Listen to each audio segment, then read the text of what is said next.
बिस्मिल्लाहिर्रहमानिर्रहीम। अस्सलाम वालेकुम गाइस, मैं हूँ प्रकाशिफ और आप देख रहे हैं बेसिक्स ऑफ लिंग्विस्टिक्स। अपने पिछले लेक्चर में हम लोगों ने डिस्कस किया कि व्हाट इज़ अप्लाइड लिंग्विस्टिक्स, उसकी कुछ मेजर डेफिनेशंस देखी, अप्लाइड लिंग्विस्टिक्स का डिफरेंस देखा विद लिंग्विस्टिक्स और the problems that are addressed in applied linguistics, इन सब चीज़ों को डिस्कस किया। पिछली वीडियो अगर आप लोगों में से किसी ने नहीं देखी तो मैं उसका लिंक डिस्क्रिप्शन बॉक्स में एंटर कर दूंगी, आप लोग वहाँ से जाके चेकआउट कर सकते हैं। More over at the end of the video मैं वीडियो के एंड कार्ड में भी उसे ऐड कर दूंगी। जब आप वीडियो स्वाइप करके एंड पर जाएंगे तो आप लोगों को वो वाली वीडियो भी शो हो जाएगी। ओके, तो आज हम लोग डिस्कस करेंगे अप्लाइड लिंग्विस्टिक्स के मेजर फोकसेस, इसका रोल क्या है एजुकेशन में और इसका स्कोप जो है वो क्या है। सबसे पहले हम लोग मेजर फोकसेस देख लेते हैं। तो अप्लाइड लिंग्विस्टिक्स के मेजर फोकसेस में टीचर ट्रेनिंग एंड एजुकेशन आता है कि टीचर को ट्रेन करना कि वो स्टूडेंट्स को किस तरह से एजुकेट कर सके with the help of different teaching methods. Developments in training and supervision methods आता है इसमें। Material enhancement, material development for teaching आता है इसमें। टीचिंग मेथड्स और टेक्निक्स इसमें आ जाती हैं जिसमें वेरियस मेथड्स हैं such as direct method, audio lingual method, eclectic method, computer assist language learning, situational language teaching, communicative competence और भी बहुत सारे जो है ना वो इसमें मेथड्स वगैरह एक्सेट्रा इंक्लूडेड हैं जो कि हम लोग की टीचिंग स्टाइल्स को जो है वो इन्हांस करते हैं। इग्नेटिक अप्रोच पर भी मैं ऑलरेडी, या इग्नेटिक मेथड पर भी मैं ऑलरेडी लेक्चर जो है वो अपलोड कर चुकी हूँ, उसका भी मैं यूट्यूब लिंक डिस्क्रिप्शन बॉक्स में एंटर कर दूँगी, आप लोग जाके वहाँ से वो देख सकते हैं। उसके बाद टेस्टिंग एंड असेसमेंट आ जाता है इसमें कि हम लोगों ने स्टूडेंट्स को किस तरह से टेस्ट करना है, किस तरह से उनकी असेसमेंट लेनी है। रिसर्च ऑन सेकंड या फिर फॉरेन लैंग्वेज डेवलपमेंट इसमें हम लोग कवर करते हैं। फर्स्ट लैंग्वेज एजुकेशन को कवर करते हैं, it is also the description of language itself. फिर उसके बाद एजुकेशनल इवेल्युएशन को हम लोग इसमें कवर करते हैं। फिर हम लोग देख लेते हैं कि अप्लाइड लिंग्विस्टिक्स का रोल क्या है एजुकेशन में। तो इसका एजुकेशन में बेसिकली यही रोल है कि जितनी भी प्रॉब्लम्स हैं या इश्यूज़ हैं लैंग्वेज से रिलेटेड, ये उनको जो है वो देखता है कि वाइल लर्निंग लैंग्वेज स्टूडेंट्स कौन कौन सी प्रॉब्लम्स जो है वो फेस करें और उन प्रॉब्लम्स का ये प्रैक्टिकल सोल्यूशन जो है ना वो फाइंड आउट करने की कोशिश करता है। उसके बाद हम लोग के पास आ जाते हैं selecting which language is to be use in educational curriculum, कि हम लोग के पास कौन सी लैंग्वेज जो है जिसको हम एज अपने करिकुलम में जो है वो यूज़ करेंगे। ये हम लोग के पास लैंग्वेज एंड प्लानिंग में चीज़ आ जाती है। उसके बाद हम लोगों ने देखना होता है, हम लोगों ने ऐसे सोशल फैक्टर्स फाइंड आउट करने होते हैं जो हम लोग की लैंग्वेज लर्निंग को इन्हांस करें। फिर हम लोगों ने बेस्ट वे जो है वो सेलेक्ट करना होता है टू टॉट द लैंग्वेज, कि हम लोग ऐसा क्या वे, ऐसा क्या मेथडोलॉजी, ऐसा क्या मीडियम जो है वो यूज़ करें ताकि हम लोग बेस्ट पॉसिबल वे में अपनी टारगेट लैंग्वेज जो है वो स्टूडेंट को सिखा सकें, उनको अंडरस्टैंड करवा सकें, उनको एक्वायर करवा सकें, उनको लर्न करवा सकें, कि ना सिर्फ वो क्लासरूम में बल्कि लाइव सिचुएशंस में भी जो है वो वही लैंग्वेज यूज़ कर सकें। उसके बाद हम लोग के पास रहते हैं सब फील्ड्स ऑफ अप्लाइड लिंग्विस्टिक्स। तो अप्लाइड लिंग्विस्टिक्स की अगर सब फील्ड्स की बात करें तो इसमें बहुत सारी फील्ड्स आ जाती हैं such as corpus linguistics, forensic linguistics, descriptive linguistics, language testing, language planning policy, lexicography, second language acquisition, multilingualism and translation and interpretation. Forensic linguistic बाकी सारी चीज़ों का मेरे ख्याल से आप लोगों को रेलेवेंट, इन सब के रेलेवेंट पता होगा क्योंकि हम लोग अपने पिछले कोर्सेज में ये पढ़ाए हुए हैं। फोरेंसिक लिंग्विस्टिक मेरे ख्याल से इसमें जो है वो एक न्यू टर्म है। फोरेंसिक लिंग्विस्टिक जो है वो बेसिकली हम लोग इसको कह सकते हैं एज अ डिटेक्टिव जो है वो यूज़ होती है, और इसमें जो है वो हम लोग ये देखते हैं कि आदर इस इंसान ने ये जो टेक्स्ट है वो इस इंसान ने लिखा है, अच्छा उसको इन्वेस्टिगेट करते हैं, अच्छा इस इंसान ने लिखा है तो क्यों लिखा है, दिस दैट वगैरह। ठीक है, लैंग्वेज प्लानिंग इन पॉलिसी में यही आ जाता है कि हम लोगों ने कौन सी लैंग्वेज जो है वो अपने लैंग्वेज करिकुलम में जो है वो यूज़ करनी है। लेक्सियोग्राफी में ये आता है कि हम लोग लैंग्वेज को किस तरह से लिखते हैं, उसकी स्पेलिंग क्या है, उसकी राइटिंग फॉर्म क्या है। सेकेंड लैंग्वेज एक्विजिशन में आता है how we people acquired the second language. Multilingualism में आता है our ability to speak more than 2 languages. ठीक है, उसके बाद ट्रांसलेशन एंड इंटरप्रिटेशन के हम लोग एक लैंग्वेज को कैसे ट्रांसलेट करते हैं, कैसे इंटरप्रेट करते हैं। उसके बाद लैंग्वेज टेस्टिंग के हम लोग लैंग्वेज को किस तरह से टेस्ट करते हैं, उसका किस मेथड के थ्रू जो है वो टेस्ट देते हैं कि स्टूडेंट्स को उसकी रेलेवेंट अंडरस्टैंडिंग जो है वो डेवलप हो गई हुई है। उसके बाद हम लोग इसका स्कोप देख लेते हैं अप्लाइड लिंग्विस्टिक्स का। तो इसमें language acquisition, language teaching and learning, improving teaching methodology, improving syllabus, language in society, language, work and now, language and information affect. तो ये सब चीज़ें जो है वो अप्लाइड लिंग्विस्टिक का स्कोप जो है वो कवर करते हैं। इन सबको हम लोग डिटेल में डिस्कस कर लेते हैं। लैंग्वेज एक्विजिशन जो है उसके बारे में हमें पता है, हम लोग के पास दो थ्योरीज हैं, एक मेंटलिज्म, एक जो है वो बिहेवियरिज्म। मेंटलिज्म जो है वो बेसिकली नॉम चॉम्स्की की थ्योरी थी। उसने कहा था कि बच्चा जो है, ये जो एक चाइल्ड है, वो अपनी फर्स्ट लैंग्वेज को किस तरह एक्वायर करते हैं, उसके माइंड में एक डिवाइस होती है, ठीक है, जिसे हम कहते हैं लैंग्वेज एक्विजिशन डिवाइस, लैड। उसके माइंड में एक इनबिल्ट लैंग्वेज का स्ट्रक्चर होता है जिसके थ्रू जो है वो बोलता है। और इस बात की बेस्ट एग्जांपल ये है कि एक बच्चा जब बोलता है तो वो कभी भी लैंग्वेज के स्ट्रक्चर में जो है वो डिफरेंस नहीं करता वो। और दूसरा जो है हम लोग के पास इसमें आ जाता है कि एक्विजिशन जो है वो बेसिकली हम लोग का एक सबकॉन्शियस प्रोसेस है, ठीक है। एक्विजिशन और लर्निंग में जो है वो डिफरेंस है। लर्निंग जो है वो चीज़ होती है जो हम लोगों की फिक्स्ड इन्वायरमेंट में करवाई जाती है। फॉर एग्जांपल हमारे क्लासरूम्स में हम लोगों को बच्चों को ग्रामेटिकल रूल्स जो है वो बताए जाते हैं। It is learn in the control process. On the other hand acquisition जो है वो एक सबकॉन्शियस प्रोसेस होता है। नेचुरली जो है वो बच्चा अपनी फर्स्ट लैंग्वेज सीखता है, तो ये चीज़ें हम लोग लैंग्वेज एक्विजिशन में लिख सकते हैं। उसके बाद लैंग्वेज लर्निंग एंड टीचिंग, ठीक है। लैंग्वेज लर्निंग एंड टीचिंग जो है ये एक्सप्लोर करती है कि किस तरह से लैंग्वेज को अच्छी तरह से इफेक्टिवली बच्चों को पढ़ाया जा सके, उनको सिखाया जा सके, ताकि वो उसको इजीली एक इफेक्टिव वे में जो है वो लर्न कर सकें।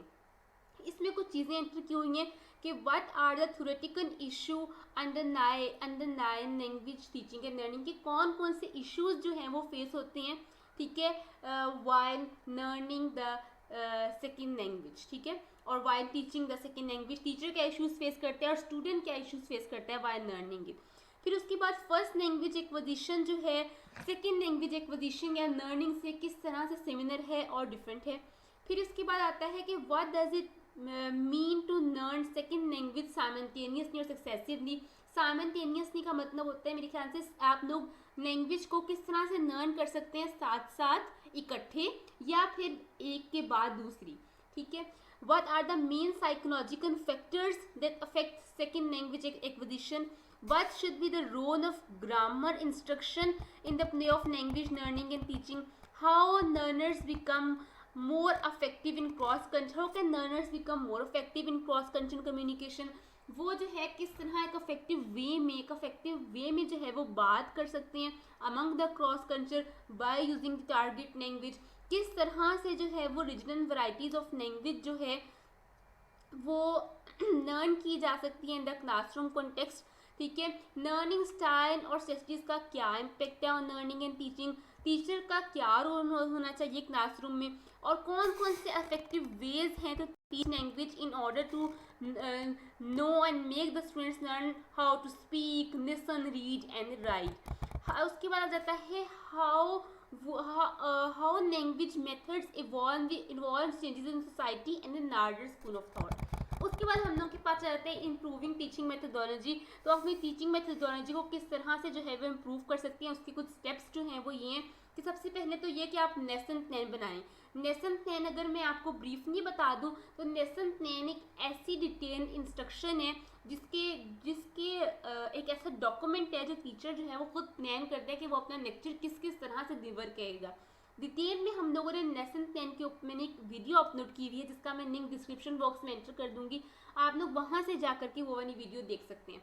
फिर लेक्चर देने के बाद जो है वो आप स्टूडेंट से फीडबैक लें कि क्या आपको समझ आई या नहीं आई किस तरह से। फिर उसके बाद आप स्टूडेंट से जो है वो असेसमेंट लें। फिर उसके बाद ये आता है कि आप जो है वो बाकी फैकल्टी मेंबर्स के साथ कॉन्टेक्ट रखें, ठीक है, और आउटसाइड लोगों से भी कंसल्टेशन है कि मैं इस तरह से पढ़ा रही हूँ, क्या मैं सही पढ़ा रही हूँ, क्या मुझे ये चीज़ें एंटर करनी चाहिए या नहीं करनी चाहिए, मेरी मेथोडोलॉजी ठीक है या नहीं।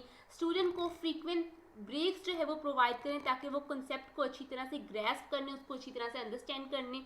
आपको आइस ब्रेकर का रोल प्ले करना है, आपने स्टूडेंट्स को ग्रीट करना है, उनको क्लास में इन्वॉल्व करना है, ठीक है। क्लास को इंटरेस्टिंग फन जो है वो बनाना है, क्लास को डल, मोनोटोनस और बोरिंग बिल्कुल भी नहीं बनाना, ठीक है। आपको अपने लेसन प्लान के ऑब्जेक्टिव्स जो है वो क्लियरली पता होने चाहिए।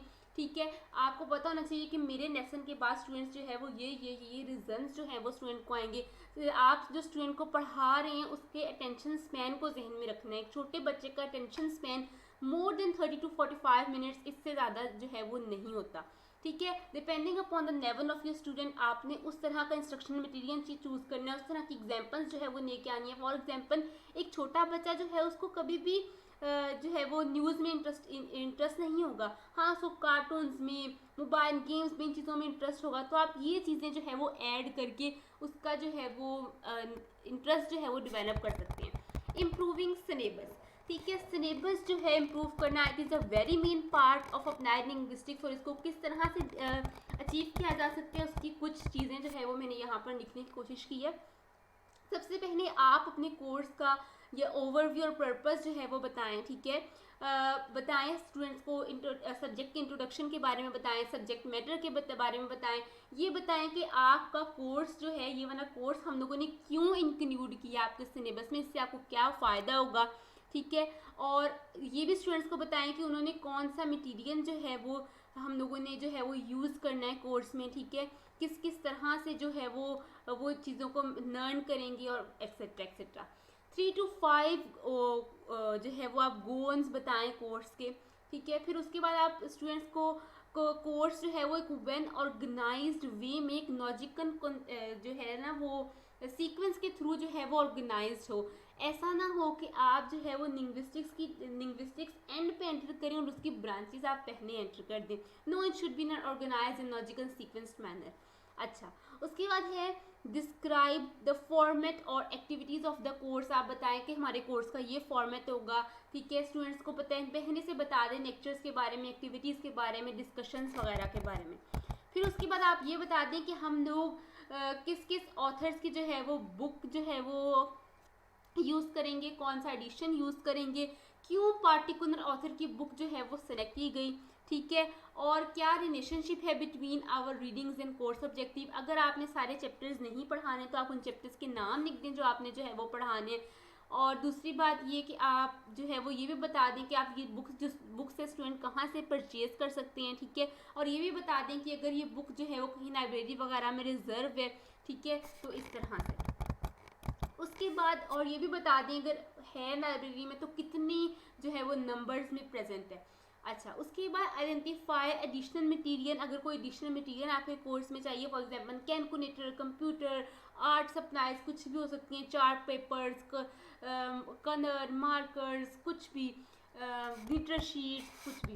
अच्छा, लिस्ट असेसमेंट इन एग्ज़ाम्स। आप बताएं हमारे कितने एग्ज़ाम्स होंगे, मिड टर्म होंगे, फाइनल टर्म होंगे, कब होंगे, उनकी लेंथ क्या होगी, उनका पैटर्न क्या होगा, एमसीक्यूज की फॉर्म में होंगे। फिर आप बताएं time duration of the course जो है वो बताएं, नंबर ऑफ असाइनमेंट्स या नंबर ऑफ प्रोजेक्ट्स जो है वो आप स्टूडेंट से लेंगे उनको लिस्ट करें। लैंग्वेज एंड सोसाइटी जो है ये बेसिकली एक सोशल लिंग्विस्टिक की ब्रांच है और ये जो है वो अप्लाइड लिंग्विस्टिक्स इसमें आंसर करती है कि किस तरह से सोसाइटी जो है वो लैंग्वेज पे अफेक्ट करती है, कौन कौन सी वैरायटीज ऑफ लैंग्वेज जो है वो सोसाइटी में यूज़ होती हैं। What are diagnostic countries. Diglossia basically एक टर्म है सोशियो लिंग्विस्टिक की। What is the relationship between language and gender. What are some terms such as taboo. Taboo का आप लोगों को पता होगा, टैबू जो है वो कोई ऐसा वर्ड होता है जो कि किसी सोसाइटी में बोलना पसंद नहीं किया जाता। ठीक है, फॉर एग्जाम्पल हम लोगों के यहाँ भी बहुत सारे टैबू वर्ड्स हैं, हम लोगों के कल्चर में भी, इंडियन कल्चर में भी बहुत सारे टैबू वर्ड्स हैं, तो ये चीज़ होती है। And what should be and why they should be used and what are the social factors of language shift. लोग लैंग्वेज को शिफ्ट क्यों करते हैं, लैंग्वेज को एक लैंग्वेज से दूसरी लैंग्वेज में वाइल स्पीकिंग शिफ्ट क्यों करते हैं। What is code switching, what is code mixing, why languages die, क्या उनको बोलने वाले लोग ख़त्म हो जाते हैं, क्या उनमें न्यू वर्ड्स ऐड नहीं होते, क्या उनको रिवाइव नहीं किया जाता, क्या इन सब के पीछे जो है वो रीज़न है। क्यों जो है वो लैंग्वेज और जेंडर के दरमियान में क्या रिलेशनशिप है, क्यों डिफरेंट जेंडर के लोग, मस्कुलाइन और फेमिनाइन के लोग डिफरेंट वर्ड जो है वो यूज़ करते हैं, क्यों फीमेल ज़्यादा बोलती हैं एज़ कम्पेयर टू मेल, क्यों फीमेल की टोन जो है वो ज़्यादा पोलाइटर होती है एज़ कम्पेयर टू मेल, क्यों जो है वो different varieties of language use की जाती है, क्यों अपर क्लास और वैरायटी ऑफ लैंग्वेज यूज़ करती है, high class variety of language use करती है, क्यों लोअर क्लास की लैंग्वेज जो है वो उससे सिमिलर नहीं है। तो ये सब चीज़ें जो है वो अपलाइड लिंग्विस्टिक्स देखती है। उसके बाद language in work place and communication ये बताती है कि बेसिकली हम लोग कौन कौन सी लैंग्वेज यूज़ करते हैं while planning in our workplace, हम लोगों ने कौन सी लैंग्वेज यूज़ करनी है। जिस तरह से फॉर एग्जांपल हम लोगों ने पार्लियामेंट में कौन सी लैंग्वेज यूज़ होगी, ऑफिस में कौन सी, स्कूल्स में कौन सी, और फॉरेंसिक लिंग्विस्टिक्स के साथ भी डील करती है। उसके बाद लैंग्वेज एंड इंफॉर्मेशन अफेक्ट के बारे में बताती है। ये बताती है कि हम लोग लिटरेरी स्टाइलिस्टिक्स के बारे में बताती है। स्टाइलिस्टिक्स जो है वो बेसिकली किसी भी चीज़ का एक पार्टिकुलर स्टाइल होता है कि हम लोग किस पर्टिकुलर स्टाइल में जो है वो किसी टर्म को एड्रेस करते हैं। क्रिटिकल डिस्कोर्स एनालिसिस के बारे में बताती है। ट्रांसलेशन एंड इंटरप्रिटेशन के बारे में बताती है कि हम लोग चीज़ को किस तरह से ट्रांसलेट करते हैं, उसको किस तरह से इंटरप्रेट करते हैं, उसका क्या मीनिंग देते हैं। लेक्सियोग्राफी के बारे में बताती है। How languages are written, information design के बारे में बताती है। Critical analysis of the discourse के बारे में बताती है कि किसी भी डिस्कोर्स, कोई भी रिटन और spoken material which is more than one sentence की उसका क्रिटिकल एनालिसिस के बारे में जो है वो बताती है। अच्छा, आज के लिए इतना ही। अगर आप लोगों को कोई कन्फ्यूजन हो तो you people can ask me in the comment section. तब तक के लिए अल्लाह हाफिज़। मेरे चैनल को सब्सक्राइब करें, वीडियो को लाइक करें, ज़्यादा से ज़्यादा शेयर करें और जाते जाते बेल आइकन भी लाजमी प्रेस करें ताकि आपको आने वाले सारे नोटिफिकेशन और अपडेट्स मिल सकें।